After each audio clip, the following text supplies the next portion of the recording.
আসসালামু আলাইকুম। কেমন আছেন সবাই? চলে এসেছি একটা ভিন্ন রকম ব্লগ নিয়ে। আমাদের ব্যাংকক সিরিজে আজকে আপনাদের সাথে শেয়ার করব জাপানিজ কোম্পানি দুনকি। আপনাদের সাথে শেয়ার করব দুনকিতে কি কি পাওয়া যায়। দুনকি হচ্ছে এমন একটি সুপারমার্কেট যেখানে আপনি আপনার নিত্য প্রয়োজনীয় যত রকমের জিনিস আছে সব কিছু পেয়ে যাবেন। এমনকি আপনি এখানে আপনার খাবারের যেই মিলগুলো আছে, মিল সেট বলেন, জাপানিজ এটাকে বলে বেন্তো বক্স, এটাও পেয়ে যাবেন। বিভিন্ন রকমের বিভিন্ন স্বাদের খাবার এখানে পেয়ে যাবেন। দুনকিতে গিয়ে তো আমার মাথা রীতিমতো ঘুরতে শুরু করেছে। কি নেই এখানে, সব আছে যা চান।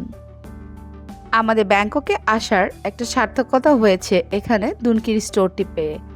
আপনাদের ভাইয়া এটা দেখে এত বেশি এক্সাইটেড হয়ে গেছে। আমি ভাবছিলাম দুনকি দুনকি বলছে, এটা কি জিনিসটা, কি আছে এখানে।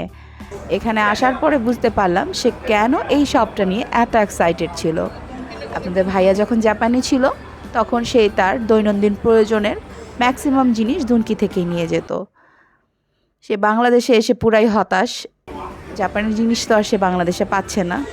তবে সে খুব ইচ্ছা পোষণ করলো যে এই ধরনের কিছু স্টোর যেমন 7-Eleven, দুনকি, এই টাইপের স্টোরগুলো যদি বাংলাদেশে হতো তাহলে বাংলাদেশের মানুষ অনেক ভালো ভালো জিনিস ইউজ করতে পারত। ব্যাংককে আসার পরে আমি বুঝতে পারলাম দেশের বাইরে যারা থাকে তাদের জীবনটা আসলে কিছুটা সহজ। দৈনন্দিন জীবনের কাজগুলো তাদের সহজ হয়ে যায় এই ধরনের ব্যবস্থাপনার জন্য। আপনি চাইলেই হাতের কাছে, হাতের নাগালে সব কিছু পেয়ে যাচ্ছেন, খুব একটা কষ্ট করতে হচ্ছে না। ব্যাংককে আসার পরে আমরা এখানে অনেক দেশের ট্যুরিস্ট পেয়েছি, তার মধ্যে জাপানিজের সংখ্যাও কিন্তু খুব একটা কম ছিল না। জাপানিজরা এখানে আসলে খুব সহজেই সারভাইভ করতে পারে, কারণ তাদের দেশের কিছু স্টোর এখানে আছে। তাদের খাওয়া দাওয়া, তাদের নিত্য প্রয়োজনীয় জিনিসপত্র সব কিছুই তারা হাতের কাছে পেয়ে যাচ্ছে। তাই হয়তো তারা এই জায়গাটাতে বারবার ছুটে আসে।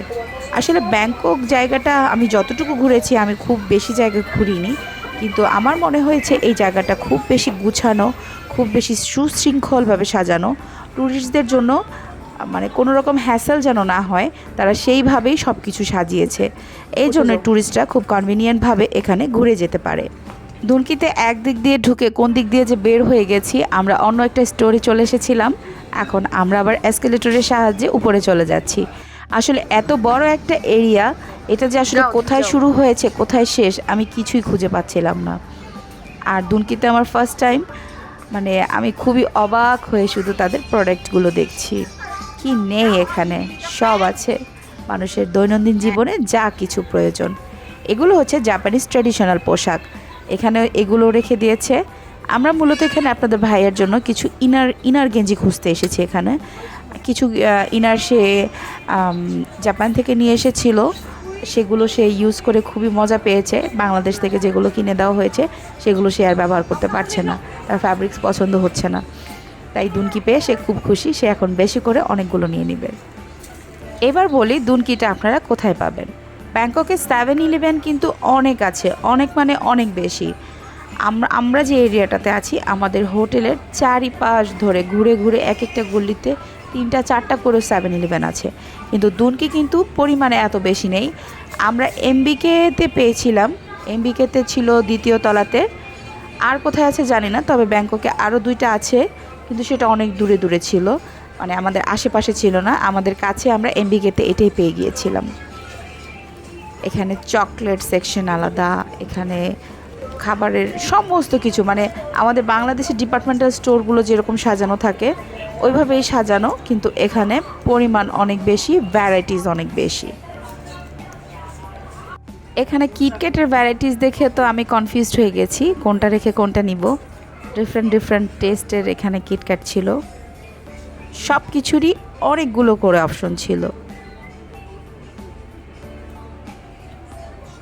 সামনেই পেয়ে গেলাম আমরা অনেকগুলো গ্রিন টি আমি বাংলাদেশেও নিতে চাইছিলাম, কিন্তু আমি অরিজিনাল গ্রিন টি কোথায় পাবো তা খুঁজে পাচ্ছিলাম না।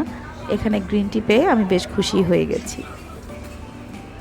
আসলে আমাদের বাংলাদেশেও এখন অনেক প্রোডাক্ট পাওয়া যায়, কিন্তু আমাদের বাংলাদেশে কিছু অসাধু ব্যবসায়ী প্রোডাক্টগুলোকে নকল করে ফেলে। যার কারণে আমরা অরিজিনাল জিনিস থেকে বঞ্চিত থাকি সবসময়। যদিও বা কিছু অরিজিনাল প্রোডাক্ট পাওয়া যায়, এত বেশি দাম থাকে যেটা আমাদের হাতের নাগালের বাইরে।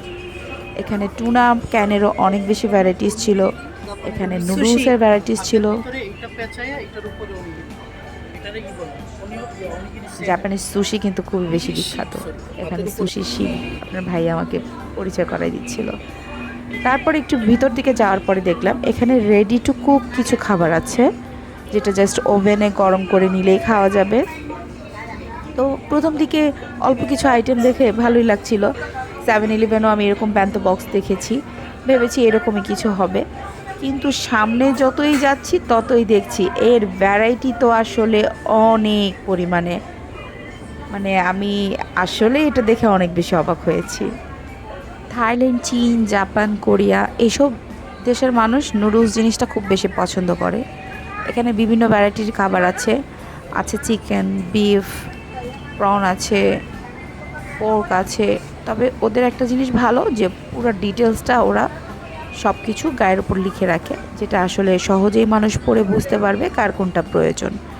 এখানে বিভিন্ন রকমের চাউমিন করা আছে, পাস্তা করা আছে, আছে বিভিন্ন রকমের সালাদ, ফ্রুটস, যার যেটা প্রয়োজন সে সেটাই নিতে পারবে।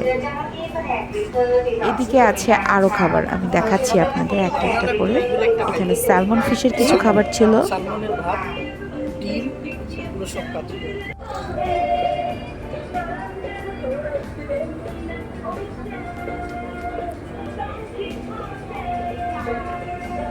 এখানে চিকেন, বিফ এগুলো ব্যান্তো করা ছিল।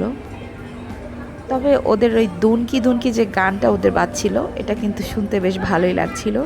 আমরা ওইখানে প্রায় ঘন্টাখানিকের মতো ছিলাম। একটা গানই বারবার রিপিট হচ্ছে, কিন্তু শুনতে খারাপ লাগছে না, ভালো লাগছে। এদিক থেকে ছিল কিছু সুশি আইটেম ছিল। এই 3 কোনা বক্সগুলোকে মেবি অনেগেরি বলে, আপনাদের ভাইয়া এরকমই একটা নাম বলেছিল। অনিগিরিটা স্যালমনের ছিল, চিকেনের ছিল, শ্রিম্পের ছিল, বিভিন্ন ভ্যারাইটির খাবার ছিল এখানে। ভিতরে শেফরা এখানে কুক করছে, করে ওরা ইনস্ট্যান্টলি এখানে খাবার দিয়ে দিচ্ছে। খাবারের মধ্যে ডেট অ্যান্ড টাইম লেখা আছে, টাইম ওভার হয়ে গেলে তারা ফুডটা সাথে সাথে ডিস্ট্রয় করে দিচ্ছে। এখানে টাইম ওভার হওয়ার পরে 1 মিনিটও খাবার এখানে থাকবে না। এটাই আপনাদের ভাইয়ের সাথে আমি মানে গল্প করছিলাম যে এটা যদি আমাদের বাংলাদেশে হতো তাহলে এই ডেটগুলোকে তারা আবার এক্সটেন্ড করে নিত। আসলে এটাই করে কিছু অসাধু ব্যবসায়ী, এরকমটার জন্যই তো আমরা অসুস্থ হয়ে যাই এ ধরনের পচাবাসি খাবার খেয়ে। আর দেশের বাইরে যারা থাকে তারা এত সুস্থ সবল থাকে শুধুমাত্র ফ্রেশ খাওয়ার জন্য। এখানে মাছের ডিম ছিল, বিভিন্ন রকমের মাছের, সামুদ্রিক মাছের ডিম। আসলে দুনকিতে আসলে আপনারা অনেকগুলো ভ্যারাইটি পেয়ে যাবেন খাবারের, অনেকগুলো মানে অনেকগুলো, কিছু না কিছু তো আপনার পছন্দ হয়েই যাবে এখান থেকে। এদিকে বিভিন্ন রকমের চিজ রাখা ছিল। এখানে ছিল কিছু সামুদ্রিক মাছ, ছিল সার্ডিন ফিশ, এখানে ছিল মাছের ডিম, আর এখানে স্যালমনের বিভিন্ন রকমের স্লাইসেস, বিভিন্ন রকমের মশলা মিক্স করা ছিল। এখানেও কিছু মাছ ছিল ফ্রোজেন করা, আর এখানে ছিল বড় বড় সাইজের প্রন। ছোট সাইজেরও ছিল, কিন্তু বড় প্রনগুলো দেখতে খুব ইয়ামি লাগছিল। এখানেও কিছু সুশি ছিল, এখানে ছিল কিছু প্রনের সেট ছিল।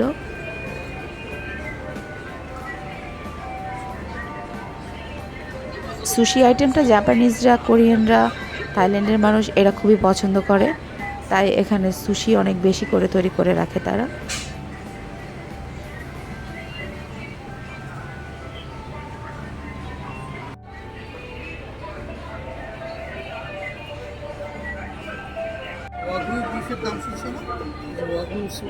আচ্ছা, সবচেয়ে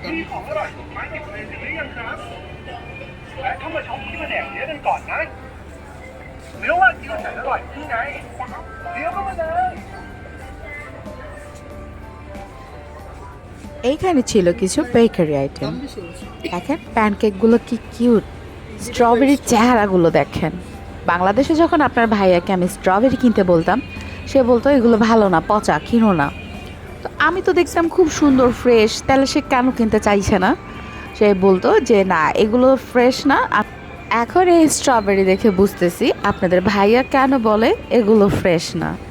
আসলে এই রকম স্ট্রবেরি যারা জীবনে খেয়েছে তারা নিশ্চয়ই বাংলাদেশের স্ট্রবেরিকে বলবে ফ্রেশ না। এদিকে ফ্রুট সেকশনে অনেক তাজা তাজা ফ্রুটস ছিল। এটা মিট সেকশন, এখানে বিভিন্ন রকমের বিফ সালামি, চিকেন সালামি সুন্দর করে সাজিয়ে রেখেছে। পুরোটা দুনকে ঘুরতে আমাদের প্রায় 1 ঘন্টা সময় লেগে গিয়েছে। তারপরও কিন্তু আমরা বিরক্ত হইনি, ঘুরতে ভালোই লাগছিল। নতুন নতুন প্রোডাক্টগুলো দেখছিলাম। আমাদের যা যা প্রয়োজনীয় তা কিছু নিয়ে আমরা এখন আস্তে আস্তে কাউন্টারের দিকে চলে যাব, কারণ আমাদের আরও অনেক কিছু কেনাকাটা করা বাকি। এখানে যদি আমি আরও 1 ঘন্টা ঘুরি আমার মনে হয় না বোরিং ফিল হবে, ভালোই লাগবে। এখানে তাদের ক্যাশ কাউন্টারটা তারা একটা সাকুরা থিম দিয়েছে। সাকুরাটা মূলত জাপানিজ ট্রেডিশনাল ফুল। সাকুরার থিমটা দেখে আমার ভালোই লাগছিল। এখানে ক্যাশ কাউন্টারের এই পাশে তারা একটা ডাইনিংয়ের ব্যবস্থা করেছে। যারা এখান থেকে ইনস্ট্যান্ট ফুডগুলো কিনছে, ডাইনিংয়ের পাশে অনেকগুলো মাইক্রোওয়েভ দেওয়া আছে, যার যার ফুডগুলো নিজেরাই গরম করে এখানে খেতে পারবে। তো আপনাদের ভাইয়া এখন আমাদের প্যাকেটটা গুছাচ্ছে। আমরা যা কিছু খাবো এখানে, আসলে আমরা মূলত আজকে আমাদের ফার্স্ট ইফতারটা করব। আপনাদের ভাইয়া আমাদের ফুডটা গরম করে নিয়ে চলে আসবে টেবিলে।